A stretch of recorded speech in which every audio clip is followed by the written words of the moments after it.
Vamos lá, galera. Questão 4 da prova 1 fala sobre saponificação, que é o processo de formação do sabão, e pergunta como ele atua retirando manchas de compostos.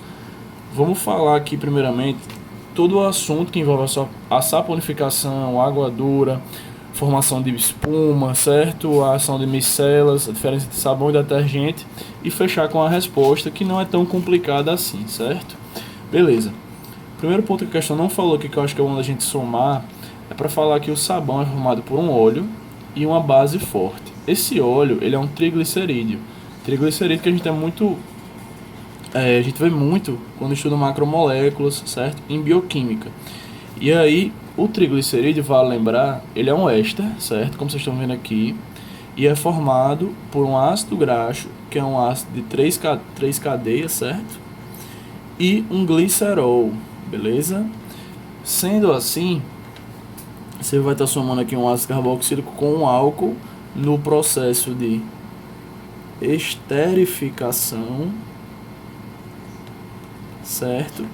Nesse processo de esterificação, a gente forma um éster, que é o que a gente encontra aqui no triglicerídeo. Beleza. Você vai ter aqui como produto final, na saponificação, um glicerol, meio que retornando, né, a esse processo, e um carboxilato de sódio, certo? Que é o sabão que a gente vai ter aí, que tem essa carboxilazinha, mas ela tá com sódio aqui no fim, certo? Então não é considerado um éster, beleza? Então vamos continuar. O que acontece com esse sabão quando produzido, certo? Como é que ele se ativa, como é que ele age? O sabão está aqui feito, é um radical, essa carboxila e o sódio. Por isso que é um carboxilato de sódio. Esse radical ele é apolar, é uma cadeia de carbono e hidrogênio gigante aí. O que é que vai acontecer? Você vai produzir esse sabão ativo quando ele é jogado na água, certo? E o sódio prefere se separar dessa molécula, deixando ela livre com o carboxilato e esse oxigênio negativo. Essa ação aqui, essa forma como o sódio atua nessa molécula, já foi muito falado por a gente, principalmente quando a gente trabalha eletrólise aquosa, lembra? Que o sódio, o Na, perdão, ele prefere muito mais ficar no formato catiônico de Na+, do que no formato atômico de Na, certo? Então ele se separa dessa molécula, deixando esse O-. E aí com isso você vai ter de fato o sabão ativo, porque ele tem essa cabeça polar, onde a água vai se juntar e carregar, certo? E essa cauda gigante, que eu representei só com R de radical, formada por carbono e hidrogênio. Um exemplo aí, muito comum, que você vai provavelmente encontrar em questões, é esse radical aqui, C17H35, radical gigante, como vocês podem ver, né, muito apolar, que vai se ligar às gorduras, fazendo a limpeza de pias, pratos, certo? Como o sabão de fato atua. E aí vem as primeiras observações sobre esse assunto. A primeira delas é sobre a água dura, certo? Chegando aqui, essa segunda parte da explicação, encerrada a primeira. O que é a água dura, né? A água dura é uma água que contém íons de cátio ou íons de magnésio, certo? E esses íons vão dificultar o trabalho do sabão. O que é que vai acontecer? O sabão não vai conseguir nem mesmo formar a espuma tão característica, né, da sua ação quando está em água dura, certo? É aquele sabão que você joga, mas ele não consegue de fato agir carregando a gordura, formando espuma, etc. E por que isso acontece? A explicação vocês vão perceber é bem lógica, certo?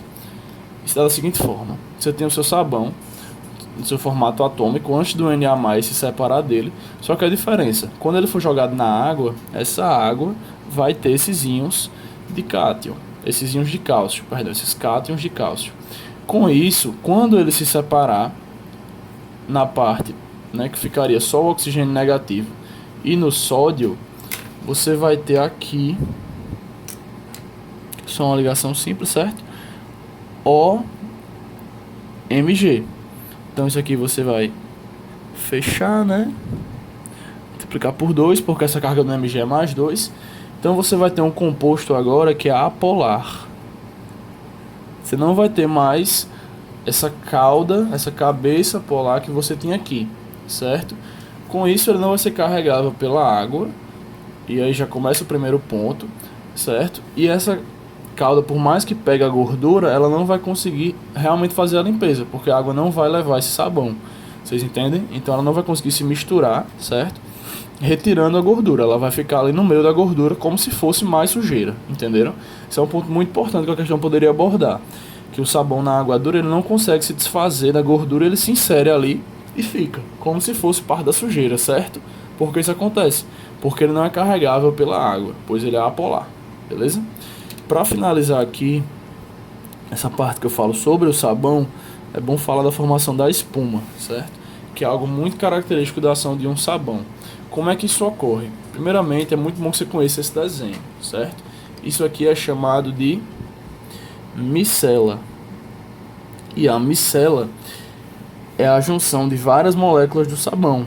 Essas cabecinhas redondas aqui são as cabeças polares, que estão viradas para fora, onde a água vai estar presente, certo? Levando esse sabão, essa micela, e aqui na parte de dentro você tem as caudas apolares. Então quem é que ficaria nessa parte de dentro? O ar ou a gordura. Vocês entendem isso aqui?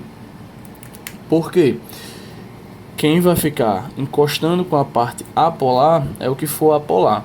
Quem é apolar nessa história? A gordura a gente sabe que é apolar, mas o ar também é apolar, certo? Então por isso aqui que eu deixo até uma observação, que é algo que é bom que você entenda aqui nessa parte da questão, é a polaridade do ar, certo? Porque o ar, sendo formado principalmente por N2, O2 e CO2, é apolar. E com isso ele vai preferir ficar na parte interna da micela. Aí o que acontece? Você está fazendo a limpeza do seu cabelo, por exemplo, mas você teve um dia muito tranquilo, mal se sujou, mal suou, etc. Então você produziu muito pouco gordura, muito pouco suor. Com isso seu cabelo não está tão sujo. Quando você passa o sabão, você joga o shampoo no seu cabelo, as micelas vão receber muito pouca gordura para entrar nessa região apolar. Com isso vai entrar muito ar. E aí você vai fazer muita espuma no seu cabelo. Essa mesma coisa vai valer quando você está lavando um prato. Quando você joga ali o seu sabão e o prato está muito sujo, você forma pouca espuma. Você não vê ele espumar tanto. Agora quando você já limpa uma vez, vai limpar pela segunda vez, já está bem mais limpo, forma muito mais espuma, porque o ar se inseriu aqui, certo? Isso aí pode ser cobrado também na prova, no caso de uma situação que um atleta passou o dia treinando, ou sei lá, um jovem foi pra praia de manhã à tarde, se sujou muito quando foi limpar o cabelo, mal fez espuma. Aí ele estranhou o porquê daquilo ter acontecido. A razão é essa: a gordura ocupou todo o espaço apolar da micela, certo? Essa é uma aplicação aí bem prática para a gente falar de micela.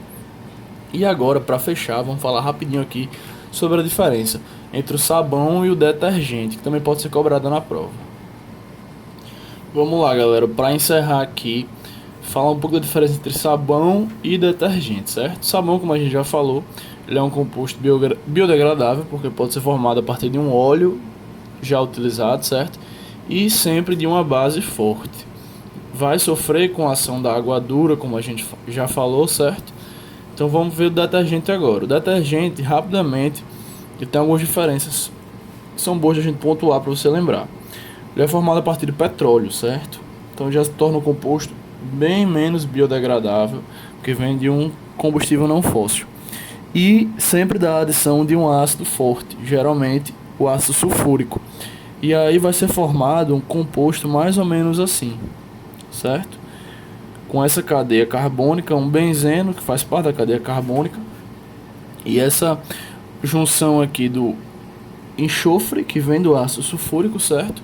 Alguns oxigênios e o seu sal, o seu sódio que vai estar fazendo parte aí também dessa estrutura.